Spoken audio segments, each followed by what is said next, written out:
I'm Sophie and today I'm here to talk about all the new releases I read in 2019 and I'm gonna rank them. So I don't make a point of reading new releases, but at the end of the year I noticed that I read like 30. So I'm gonna talk about them, talk about what I thought of each and every one of them. Not if I've already talked about them a lot, but just like a quick overview what I thought of this year's releases. But first I'm gonna give you some stats. This year I read 33 new releases, which is a lot. It's like a third of the books I read, actually exactly, no, not a third, but almost a third of the books I read. And by genre they were 2 historical fiction, 1 nonfiction, 7 science fiction, 6 high fantasy, 2 urban fantasy, 2 contemporaries, 2 romances, 3 historical fantasies, 3 thrillers, and 4 horror books. And I've never read thriller or horror before, so that's good, that's new. And across all of them, I read 12,447 pages to an average of 377 pages per book.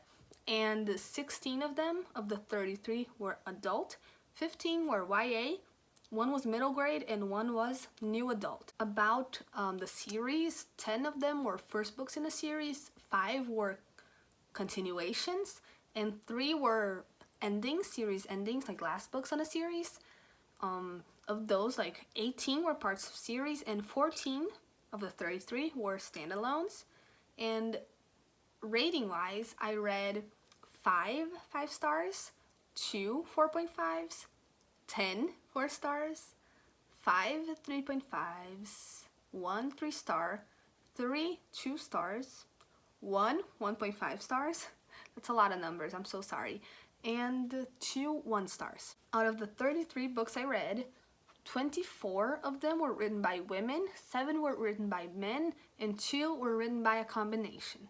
No non-binary authors this year, unfortunately, for the new releases, which is bad, but I'm gonna do better next year. With the stats out of the way, let's get into it. The worst book I read of the new releases, and actually of the year, is Wilder Girls by Rory Power. I hate this book a lot. It's so bad, which is bad because the cover is beautiful, but I just really, so underwhelming, so surface level. Want to hear me talk more about this? There's my October wrap-up that I'm gonna link down below, and also my worst books of the year that I'm gonna post just before this, which I talk more about this one. The other one is Girls Are Sick and Tired by Lauren, no clue, I didn't write the author.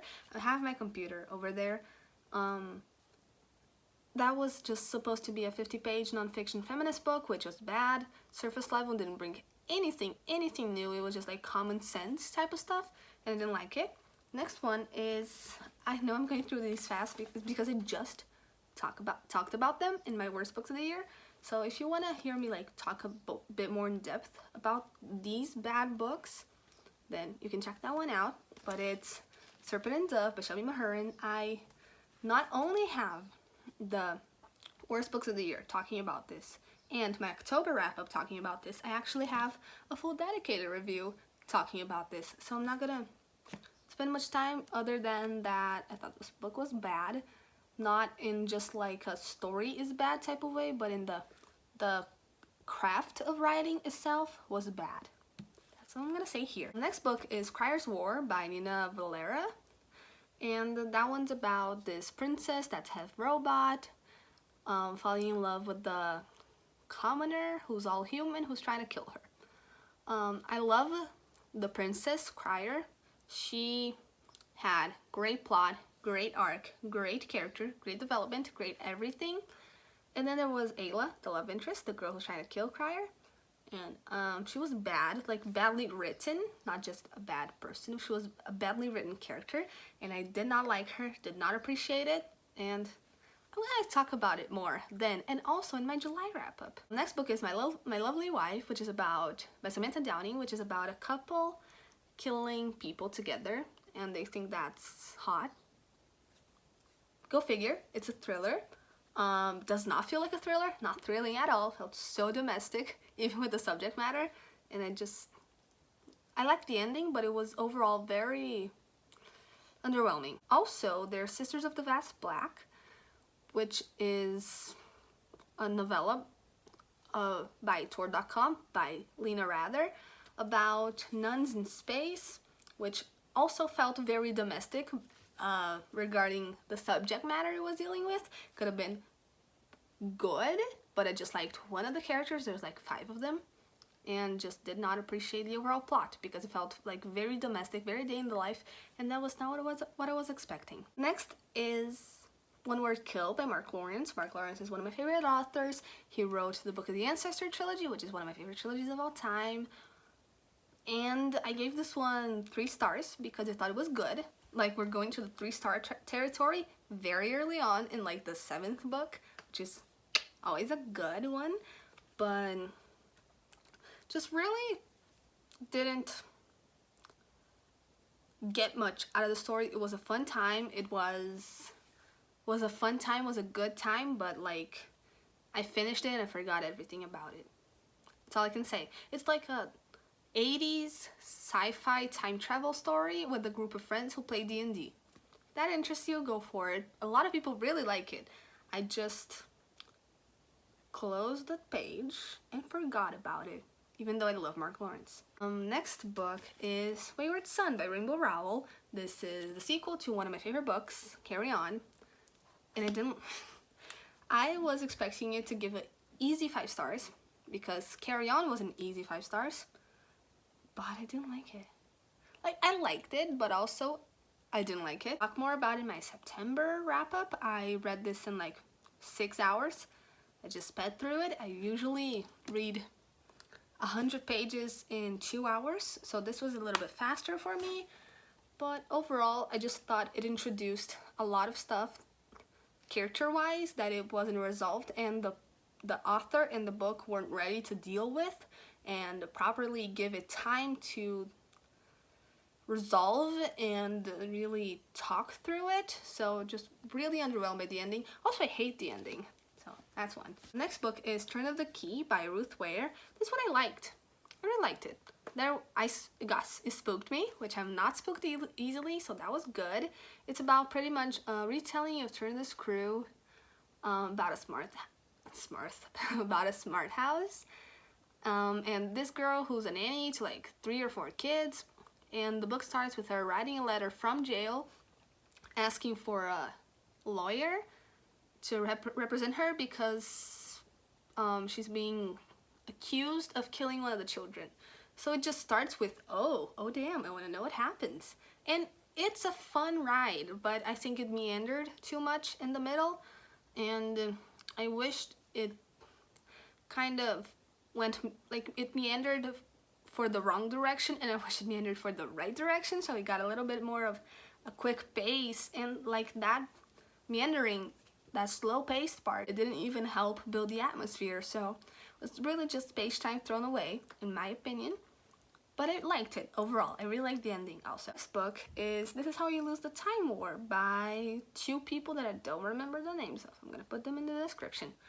I actually picked this up because I'm in a Discord server for fans of Gideon the Ninth, and everybody was like, oh my god, I love this book. It's tied with Gideon the Ninth for my favorite book of the year. I love it, I love it, I love it. So I was like, I have to pick it up.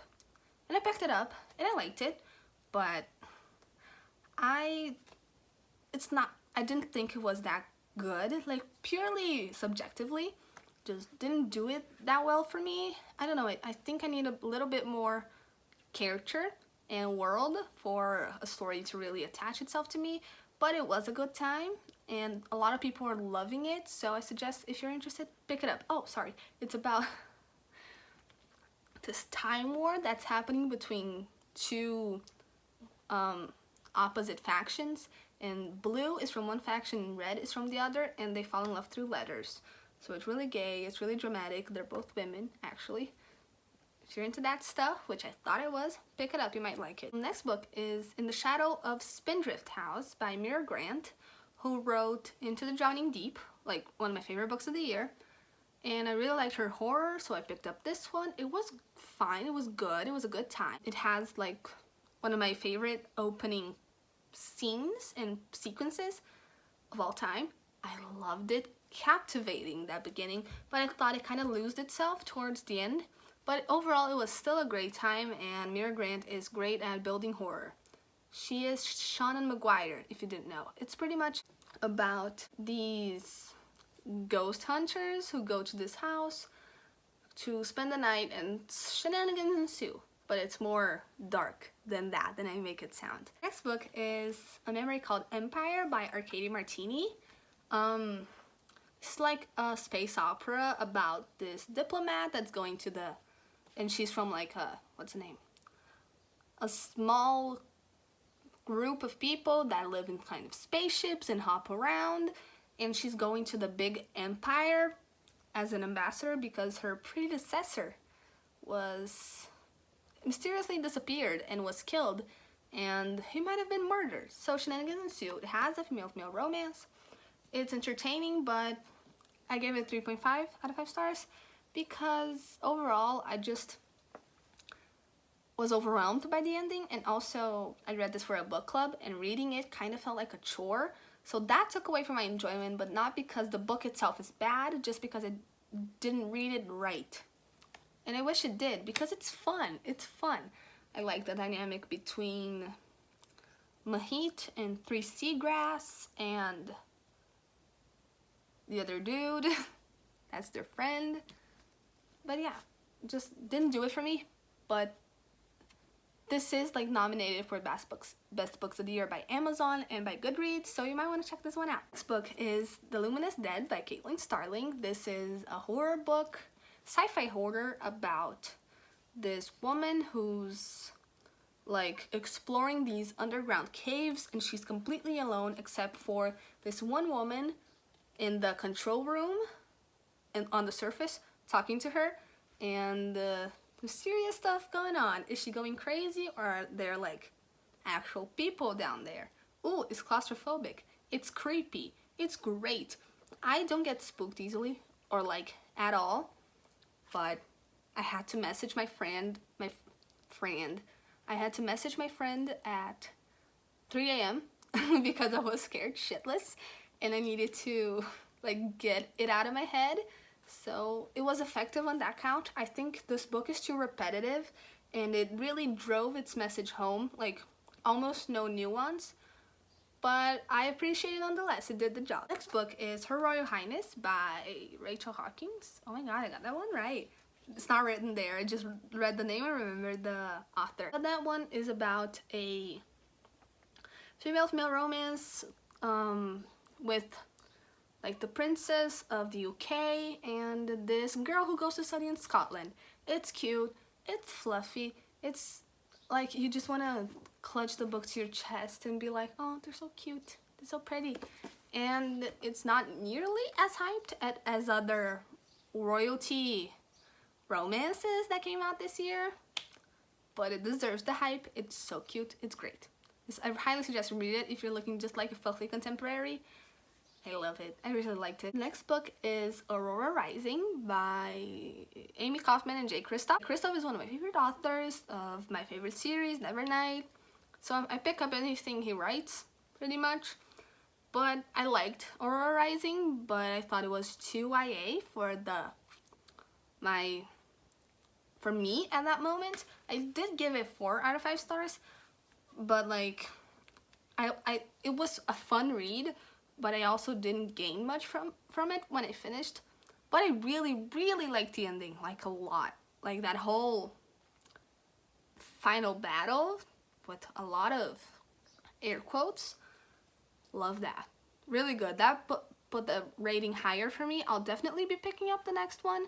But yeah, that's pretty much it. Next book is Descendants of the Crane by, don't remember, I'm gonna put the name down below, but I really like that one. This year I kind of got tired of the same old YA. I've been reading way more adult, but Descendant of the Crane, even though it had like strong YA-like moments with the romance and kind of the main character at the beginning, I think it really differentiates itself from its peers with the political stuff it deals with, the oppression stuff it deals with, and the world building is actually also really good. The world building, not the atmosphere itself, because like you couldn't feel or you couldn't really see with descriptions that you were in an Asian inspired world, but like the lore itself was great, and I really liked that book. Gave it 4 out of 5 stars. And it's a criminally underhyped release of this year. Next book is Dead Voices by Catherine Arden. Catherine Arden is the writer of The Bear and the Nightingale, that whole series, and she writes this middle grade horror-ish book, which is so cute. I like the first one, but I like the second one way more.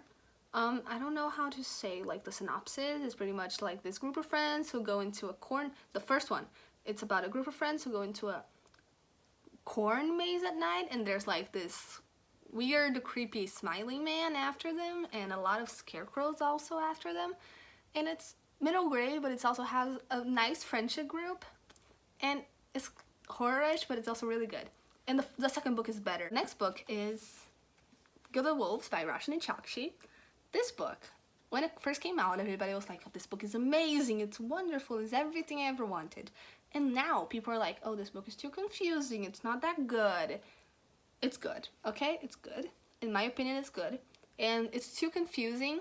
Just people who aren't usually... People saying it's too confusing, it might be too confusing for you. I'm not going to take it away from those persons that it might be too confusing for them, but that's because they aren't used to hard magic systems.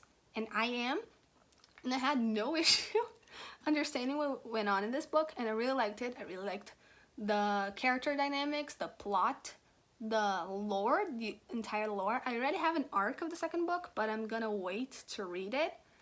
But yeah, this is a great new release this year. People were hyping it up now they're under-hyping it, but I say pick this one up. Next book is Lock Every Door by Riley Sager. That was my first Riley Sager book and my favorite thriller of the year, even though I only gave it 4 stars. But it's really, really fun. It's so much fun. It's absolutely off the walls in regards to how crazy and insane the plot is, but it was so much fun, and I read the audiobook, and the narrator did such a fantastic job, and overall just really top-notch thriller. It like, I got the way the narrator said stuff. It wasn't the book itself, was the narration. I got shivers, and it was so good, and I highly recommend it. It's one of my Goodreads best books of the year. It's like, not, oh my god, it's my favorite, I love it, oh my god, favorite of the year. But it's really, really good. The next book I read was Starsight by Brandon Sanderson, the second book to Skyward. And I love Skyward. I gave it 5 out of 5 stars, read it twice. Love it, love it, love it, love it. And Starsight, it's still really good. It's still trademark Sanderson, but some core aspects of the why I love this book so much were missing from the second book, so that put my enjoyment down a little. That's why I gave it 4 stars. But still had a lot of fun reading it. We were introduced to some great characters. The world is expanded a lot. And like, it's trademark Sanderson, and the ending's amazing. What more could you ask for? Next new release I read is On the Come Up by Angie Thomas. I love The Hate You Give, her other book, so I picked this up on audio because this has rapping in it. It's about like this girl Bree who's trying to become a rapper, and stuff that Angie Thomas is good at ensues. Is that how you say it? Whatever. But I really, really liked it. Mostly, I don't think I would have liked it as much if I read the physical book, but the audiobook is narrated by Bonnie Turpin, one of my favorite narrators, and she raps the stuff here. So it really like brings to life Bree and her music and her story, and I love the audiobook a lot for that. Next one is a book I finished yesterday at night, and it's City of Girls by Elizabeth Gilbert.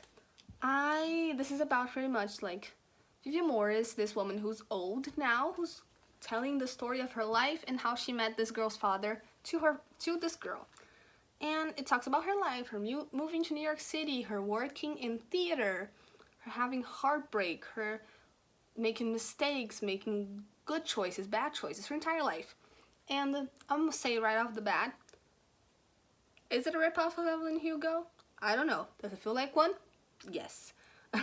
Evelyn Hugo is my favorite standalone of all time, and at times I was like, this is Evelyn Hugo, you're trying to be Evelyn Hugo. But I like this one nonetheless. I like the trope of the character is old and now they're telling us their life story. I really like that.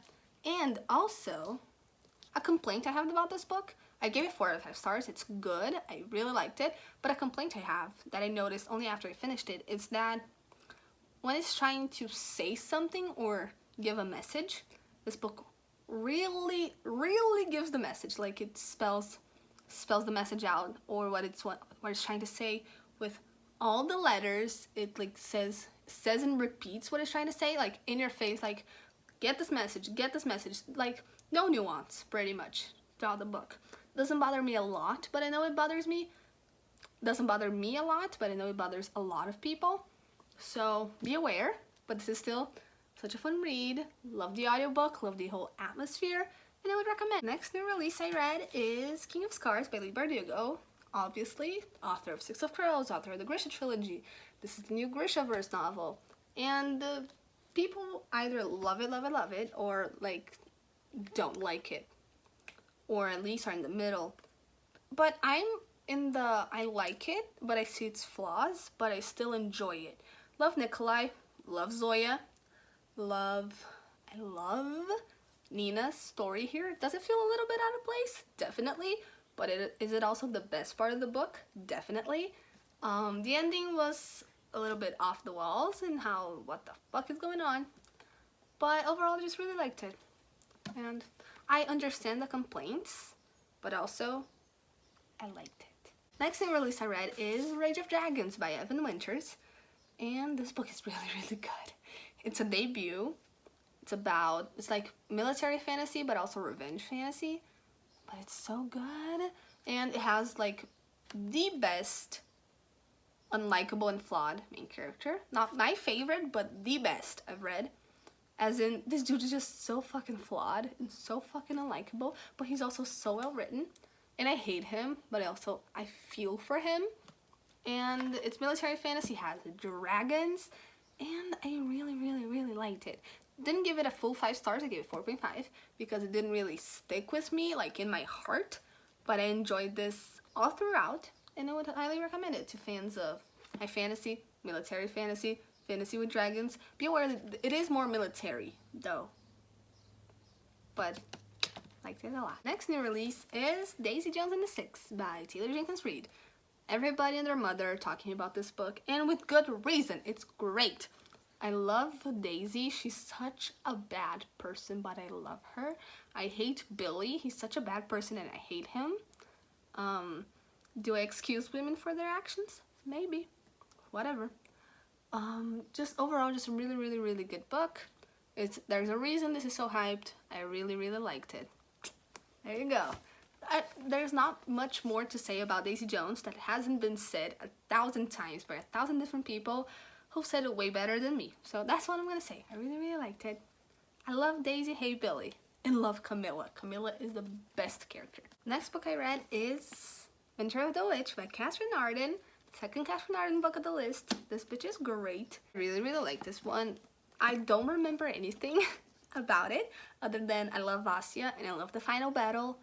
But I read this one so fast because I couldn't stop. I was just eating up the story and I loved it a lot. Can't say so much about the content because I don't remember shit, but I really liked it. Next books are Heartstopper Volume 1 and Heartstopper Volume 2. These ones are 2 graphic novels about 2 high school boys falling in love. There's not much more than that. It talks about coming out, it talks about identity, it talks about first love, and it's so pretty, it's so good. It's the cutest thing I've ever read. Not much to say other than that these characters have warmed their way into my heart and I love them. Next book is The Institute by Stephen King. When I started this year, I would not have thought Stephen King would make the list, but here we are. I love The Institute. I love it a lot. I would die for Luke Ellis. I would die for that kid. I would die for all the Institute kids. Oh, I love them. Oh my god, this book is just so good. It's about pretty much about these children that are being kidnapped and taken to this institute because they have special powers. So they're being studied and tortured, but they kind of like make a community, and it's about like children rising up and the resilience of children, and I love it. The Institute starts my top 5 of the year though, if you're interested, of the new releases. Next book is Red Wine Royal Blue by Casey McQuiston. I tabbed it. You can see the thousands of tabs. I love this book a lot. It's about Prince Henry of Wales falling in love with the first son of the United States, Alex. And it's the cutest thing, one of the cutest things I've ever read. It's so millennial and Gen Z with its humor and its characters. It has such a nice group of friends, but it also giving a little bit of hope for for the United States in this fucking period with this fucking president. And I just love this book a lot. It's new adult, and it has some sex scenes, but they're not the focus of the book. The focus is the romance and how their romance affects the world. The pile, I'm putting all the books I mentioned in the pile. It's almost so high you can see it. It's like just 2 books and you can see it. It's so big. Next book is a 3-way tie for my top 5. So I'm going to talk about this one first because I picked it up first. But they're all tied for my favorite book of the year. And they're not only tied for my favorite book of the year, but they're tied for my favorite new release of the year. They're the same thing. Holy Sister by Mark Lawrence is the final book in the Book of the Ancestor trilogy. Also by Mark Lawrence, one of my favorite trilogies of all time. I love this book. It's the shortest one of the bunch, but you see like the first half, there are some post-its. The latter half is just a lot. And like half of this book is just war, but it's so good. I love these characters. I love this world. I love like all of it, all of it. And it's so close to my heart. It's so brilliant, this entire series. I love it. Next book on the 3-way tie for my favorite new release is Dark Dawn by J. Kristoff, the ending to my favorite series ever. Wow, favorite series ever. That's a hefty title, but it is given to Nevernight. The series is pretty much a revenge story that starts out as revenge and rises above and beyond that. It's so brilliant and magnificent. It starts with the scope being like little and focused, and it grows and it grows, and the characters grow and grow, and they realize their mistakes, and it's just so epic and beautiful, and I love it so much. My favorite book of the year oh my god, it's falling.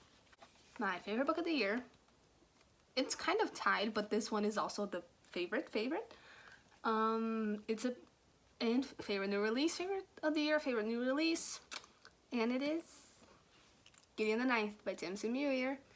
I am in love with this book. I've read it 3 times.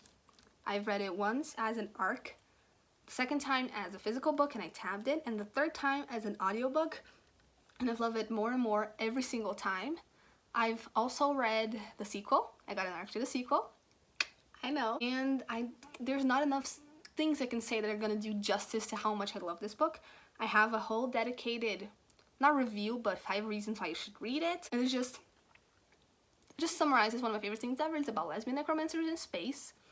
And the humor is fantastic. The characters are some of my favorites ever. The world building is brilliant, which you can't notice, or you don't notice as much on the first book because you're confused of what the fuck is going on. But once you get there, and once you reread the book, and you see that all of it was intentional, and all of it was world building, it's brilliant. And I love this book, and I love Gideon, and I love Harrow, and I love the world, and I love like pretty much everything. I don't think I can say I didn't like this about this book. Any of these 3. There's not these 3 in this one. Not a single thing I did not like. And I guess that's it. Those are all the new releases I read this year. That was a big list, but I wanted to share it with you. Let me know what new releases you read, what new releases that I read you want to read, or I read and loved and you hated. I hated and you loved. Let's chat. I love like people who don't agree on stuff. I love that discussion. And yeah, my name is Sophia, and I'll see you next time. Bye.